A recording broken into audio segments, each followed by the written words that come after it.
再嚟睇一套七號灣畔一個49平方嘅戶型，佢呢個裝修設計其實我個人係比較中意嘅。咁入到嚟咧，其實佢係一個洗手台嘅設計，咁做咗嗰個衞生間，相當於係乾濕三分離嘅，咁樣使用空間咧同埋使用率會大啲咯。咁右手邊呢個其實係一個廚房，佢呢個廚房空間其實我個人覺得比較大嘅。咁呢度咧係一個櫃嚟嘅，可以做雪櫃咁樣咯。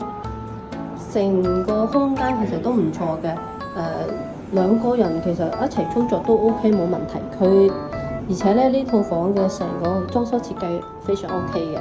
咁當然啦，呢個係非加樓標準啦，大家可以參考呢個開發商嘅設計，我覺得呢個建築師設計都非常之唔錯嘅。呢個咧入到嚟咧係一個房間，呢個整體個房間空間其實係比較大嘅。咁咧佢依家咧係冇做牆嘅，係做咗一個雙面嘅櫃，即係兩面可以打開嘅咁樣一個衣櫃。其實咁樣嘅設計都 OK 㗎，因為呢種戶型嘅話咧，兩個人住㗎嘛，咁兩套房咁，其實都 OK 嘅，唔需要太大嘅空間。整體個使用率其實真係用到盡一盡㗎啦。而且呢個咧係陽台咧都會做咗一個咁樣嗰個茶室咯，會根據自己個喜好去設計啊。因為呢個係一個陽台嘅空間嚟嘅。我哋再睇翻佢嗰個客廳先，佢呢個客廳其實都比較大。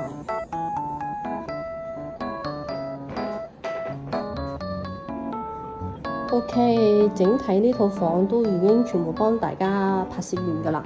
有興趣嘅可以喺後台聯繫我，到實地去睇咯。